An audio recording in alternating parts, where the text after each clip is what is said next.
Hello guys, Gauri ശങ്കരത്തിൻ്റെ പുതിയ episode റിവ്യൂയിലേക്ക് സ്വാഗതം. അങ്ങനെ രാധാമണി തങ്കച്ചി എങ്ങനെ ഇഴുകി ചേർന്ന് അഭിനയിക്കേണ്ടതെന്നൊക്കെ കാണിച്ചു കൊടുക്കുവാണ് ഗംഗയ്ക്ക് കേട്ടോ.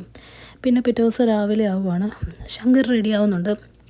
റെഡിയായ ശങ്കറിനെ നോക്കിയിട്ട് ഗൗരി പറയുന്നുണ്ട്, മീശ താത്തി വെക്കണ്ട, പൊക്കി വെക്കാതെ ഭംഗി ശംഖുവിന് എന്നൊക്കെ പറയുവാണ് കേട്ടോ. ഇതൊക്കെ കേൾക്കുമ്പോൾ ശങ്കർ പറയുന്നുണ്ട്, എൻ്റെ പൊന്ന് ഗൗരി, എന്നെയും കൊണ്ട് ഇതൊന്നും പറ്റത്തില്ല, ഒന്നാമത് എനിക്കിതൊന്നും ശീലമില്ല, ആൾക്കാർ കളിയാക്കുകയൊക്കെ ചെയ്യും എന്നൊക്കെ പറയുക കേട്ടോ. അപ്പോൾ ഗൗരി പറയുന്നുണ്ട്, അതൊന്നുമില്ല, ശങ്കർ നന്നായിട്ട് ചെയ്യും, ശങ്കറിന് അതിന് പറ്റിയ ഫിസിക്കൊക്കെ ഉള്ളതെന്ന് പറയുവാണ്. അപ്പോൾ ശങ്കർ ഭായി ചോദിക്കുന്നുണ്ട്, ഇത് നീ എന്നെ ആശ്വസിപ്പിക്കാൻ വേണ്ടി പറയുന്നതാണ് ഗൗരി എന്ന് ചോദിക്കുമ്പോൾ ഗൗരി പറയുന്നുണ്ട്, ഞാൻ എന്തിനാണ് ശംഖു കള്ളം പറയുന്നത്, നല്ല ഭംഗിയുണ്ട് കാണാൻ, ശങ്കർ എന്തായാലും അഭിനയിക്കണം എന്നൊക്കെ പറയുവാണ് കേട്ടോ.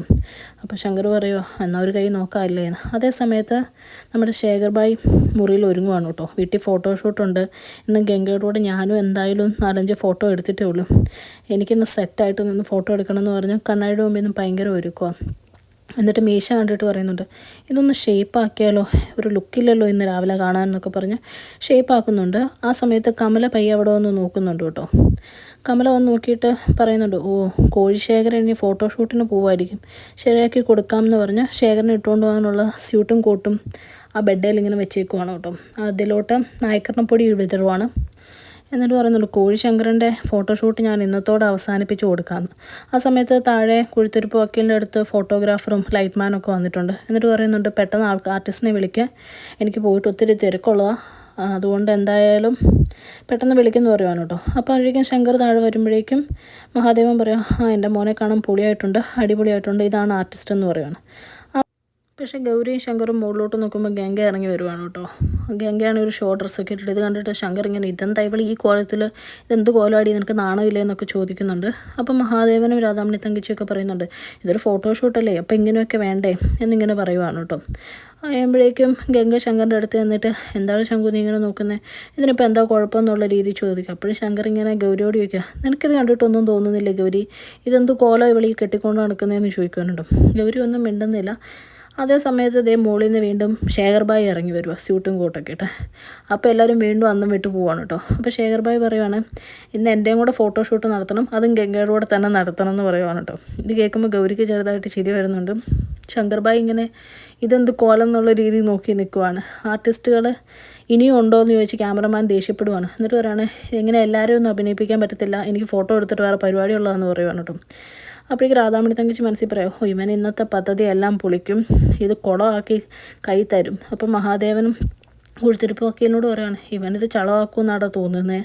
ആ സമയത്ത് രാധാമണി തങ്കച്ചി പറയാം, മോനെ ഇത് ഇവർക്ക് വേണ്ടിയിട്ടുള്ള ഫോട്ടോഷൂട്ടല്ലേ എന്ന് ചോദിക്കുമ്പോഴേക്കും ശേഖരൻ പറയുന്നുണ്ട്, അതെ മക്കളെ രണ്ടായിട്ട് കാണുന്നത് ശരിയല്ലോ ടോമേ, ഇവിടുത്തെ മൂത്ത മോൻ ഞാനാണെങ്കിൽ എൻ്റെ ഫോട്ടോഷൂട്ട് കഴിഞ്ഞിട്ട് ഇവൻ്റെ മതി, എനിക്ക് അതിനുള്ള എല്ലാ അവകാശവും ഉണ്ടെന്ന് പറയുവാണ്.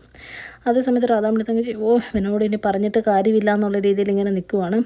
അപ്പോൾ കുഴിത്തിരിപ്പ് വക്കീൽ പറയുന്നുണ്ട്, അതെ എന്താ കുഴപ്പമെന്ന് വെച്ച് കഴിഞ്ഞാൽ ആർട്ടിസ്റ്റായിട്ട് ശങ്കർഭായിയുടെയും ഗംഗമോളുടെയും ഫോട്ടോ ആണ് അയച്ചു കൊടുത്തത്, അത് ജ്വല്ലറിക്കാർക്ക് ഇഷ്ടപ്പെടുകയും ചെയ്തതെന്ന് പറയുമ്പോൾ ശേഖരൻ പറയുന്നുണ്ട്, എന്നാൽ താൻ എൻ്റെ പെട്ടെന്നൊരു ഫോട്ടോ എടുത്ത് അയക്കിടും, ഇനി അവർക്ക് ഇഷ്ടക്കുറവ് വേണ്ട, എന്നിട്ട് ഞാനും അഭിനയിക്കുമെന്ന്, എന്തായാലും ഞാനും ഇന്ന് അഭിനയിച്ചിട്ടേ പോവുള്ളൂ എന്ന് പറയുകയാണ് കേട്ടോ. കഴിയുമ്പോഴേക്കും ശേഖരൻ പറയുകയാണ്, ഞാൻ പോസ് ചെയ്യാമെന്ന് പറയുമ്പോഴേക്കും ശേഖരന് പയ്യെ ചൊറിഞ്ഞു തുടങ്ങുവാണ്. അപ്പോഴേക്കും നമ്മൾ ശങ്കർ ചോദിക്കുന്നുണ്ട്, എന്ത് പറ്റി നിൽക്കും, ഉറുമ്പ് കയറിയെന്നാണ് തോന്നുന്നതെന്ന് പറഞ്ഞ് നിൽക്കുമ്പോൾ കമല പയ്യെ അടുത്ത് വന്നിട്ട് പറയാം, ഉറുമ്പൊന്നും കയറിയതല്ല, കോഴിശേഖരൻ്റെ സ്യൂട്ടിൽ ഞാൻ നായക്കറിനപ്പൊടി ഇട്ടതാന്ന് പറയുവാണ് കേട്ടോ, പയ്യെ ശേഖരൻ കേൾക്കാൻ പാകത്തിന്. അപ്പോഴേക്കും ശേഖരൻ ഇങ്ങനെ കമലയെ നോക്കിയിട്ട് അവിടെ നിന്ന് പോവുകയാണ്. അത്രയും നേരം അഭിനയിക്കണമെന്ന് പറഞ്ഞ് ശേഖരൻ പോകുന്ന കണ്ടു കഴിയുമ്പോൾ കുഴിത്തുരുപ്പ് വക്കീൽ പറയുകയാണ്, ദേ കമലമോൾ വന്ന് പറഞ്ഞ പാടെ ശേഖരൻ കുഞ്ഞ് കയറി പോകുന്നു, ഇങ്ങനെ വേണം ഭാര്യമാരുടെ പവർ കണ്ടുപഠിക്കുന്ന ഇങ്ങനെ മഹാദേവനോട് പറയുവാണ് കേട്ടോ. അത് കേട്ട് രാധാമണി തങ്കച്ചി അപ്പോൾ പറയുവാണ്, ഓ വന്ന് അവൻ കമല പറയുന്നതും കേട്ടു തുടങ്ങിയോ, എന്തൊരവസ്ഥയാണെന്ന് പറയുമ്പോഴേക്കും കമല തിരിച്ചു ചോദിക്കുന്നുണ്ട്, അമ്മയ്ക്കിനി ഞാൻ പറയുന്നത് കേൾക്കണം എന്ന് ആഗ്രഹമുണ്ടോ, അമ്മയ്ക്ക് അനുസരിക്കണം എന്നുണ്ടെങ്കിൽ അമ്മേനെ ഞാൻ അനുസരിപ്പിക്കാമെന്ന് പറയുമ്പോഴേക്കും രാധാമണി തങ്കച്ചി പറയുവാണ്, എൻ്റെ പൊന്നേ വേണ്ട, അല്ലേലേ 100 പ്രശ്നങ്ങളാന്ന് പറഞ്ഞ് നിൽക്കുവാണ്. അത് കഴിയുമ്പോഴത്തേക്കും നമ്മുടെ ശങ്കറിനോട് പറയുവാണ്, വെള്ളോട്ട് സാർ നമുക്ക് ഫോട്ടോ എടുത്തു തുടങ്ങാം എന്ന് പറഞ്ഞ് ശങ്കറിനെ ഗംഗേനോടെ വെള്ളോട്ട് കൊണ്ടുപോകണം കേട്ടോ. വെളിയിൽ ലൈറ്റൊക്കെ സെറ്റ് ചെയ്യുന്നുണ്ട്. അപ്പോഴേക്ക് രാധാമണി തങ്കച്ചി പറയുന്നുണ്ട്, എൻ്റെ പൊന്നെ എങ്ങനെയോ മറ്റവനെ ഒഴിവാക്കി വിട്ടു. ഇതിൻ്റെ കുളമാവാതെ ഒന്ന് ചെയ്താൽ മതിയായിരുന്നു. ശങ്കറിന് ഭയങ്കര ടെൻഷനാണ്. ഗൗരി ആശ്വസിപ്പിക്കുന്നൊക്കെ ഉണ്ട് കേട്ടോ. ടെൻഷനൊന്നും അടിക്കേണ്ട ശങ്കു, നന്നായിട്ട് ചെയ്യും, ഇതെന്തായാലും പോയി നോക്കുക ബാ എന്ന് പറഞ്ഞു. രാധാമണി തങ്കച്ചി അപ്പോഴേക്കും ഗംഗ ഉപദേശിക്കുകയാണ്. മോളെ പറഞ്ഞൊന്നും മറന്നിട്ടില്ലല്ലോ, പറഞ്ഞ പോലെ തന്നെ ഇഴുകി ചേർന്ന് അഭിനയിക്കണം എന്ന് പറയുവാണ്. അത് കഴിയുമ്പോഴേക്കും ക്യാമറാമാൻ പറയുന്നുണ്ട് ശങ്കറിനോട് ഇച്ചിരി ചേർന്ന് നിൽക്കുക എന്ന്. അപ്പോഴേക്കും മഹാദേവൻ പറയുന്നുണ്ട്, എടാ ചേർന്ന് നിൽക്കുക, നമ്മുടെ ഗംഗമോളല്ലേ. അപ്പോഴും ഗൗരീനെ ഇവർ രണ്ടുപേരും മാറി മാറി നോക്കുന്നുണ്ട് കേട്ടോ. എന്നിട്ട് രാധാമണി തങ്കച്ചി പറയുന്നുണ്ട്, ഇപ്പോൾ അവൾ ശരിയാക്കും, ഇപ്പോൾ അവൾ തകരും, ഇപ്പോൾ അവൾ തീരും എന്നൊക്കെ പറഞ്ഞുകൊണ്ടിരിക്കും. പക്ഷേ ശങ്കറിനാണെങ്കിൽ ഗംഗയുടെ അടുത്ത് അങ്ങനെ ഒന്നും തോന്നുന്നില്ല. പോരാത്തതിന് ഗംഗയെ കാണുമ്പോൾ ശങ്കർ അയ്യേ ഇവളെന്താ ഇങ്ങനെ നോക്കുന്നതെന്നൊക്കെ മനസ്സിൽ ചിന്തിച്ചുകൊണ്ടിരിക്കുവാണ്. അപ്പോഴേക്കും ഗംഗ പറയുന്നുണ്ട്, എടാ ശങ്കു, നീ എനിക്ക് അഭിനയിക്കാൻ പറ്റില്ലെങ്കിൽ അഭിനയിക്കേണ്ട, നീ ആറ്റിറ്റ്യൂഡ് ഇട്ട് നിന്നാൽ മതി, ഞാൻ നിൻ്റെ അടുത്ത് ചേർന്ന് നിൽക്കാം എന്ന് പറയുകയാണ് കേട്ടോ. അങ്ങനെ ചേർന്ന് നിൽക്കുമ്പോഴും ശങ്കർ മേത്തൊക്കെ തൊടുമ്പോൾ അങ്ങ് മാറിപ്പോവാണ്. ശങ്കറിന് ആകെ കൂടെ ഇറിറ്റേഷൻ. അപ്പോൾ ശങ്കർ പറയുന്നുണ്ട്, എന്നെ കൊണ്ടൊന്നും ഇത് പറ്റത്തില്ല കേട്ടോ എന്ന് പറയുവാണ്. ഇത് കേൾക്കുന്ന ക്യാമറാമാൻ പറയുന്നുണ്ട്, ഞാൻ സമയമില്ലാത്ത സമയത്താണ് ഇവിടെ വന്നേ, നിങ്ങൾ എന്തെങ്കിലും ഒന്ന് തീരുമാനിക്കുക, നിങ്ങൾക്ക് എന്താ കുഴപ്പമെന്നൊക്കെ ചോദിക്കുന്നുണ്ട്. അപ്പോൾ മഹാദേവൻ പറയുന്നുണ്ട്, അങ്ങ് മര്യാദയ്ക്ക് നിൽക്കണം, നീ തൃശ്ശൂർ റൗണ്ട് ഫുള്ള് ഫേമസ് ആവണ്ട എന്ന് പറയുന്നുണ്ട്. ക്യാമറമാൻ ഫോട്ടോ എടുക്കുന്നുണ്ടെങ്കിലും പുള്ളിക്ക് ഒന്നും അങ്ങ് ഇഷ്ടപ്പെടുന്നില്ല കേട്ടോ. ആ സമയത്ത് മഹാദേവൻ പയ്യെ കുഴുത്തുരുപ്പ് വക്കീലിനെ അടുത്തേക്ക് വിളിക്കുകയാണ്. ഇവിടെ വക്കീലെ താനിങ്ങ് വന്നിടോ എന്ന് പറഞ്ഞു.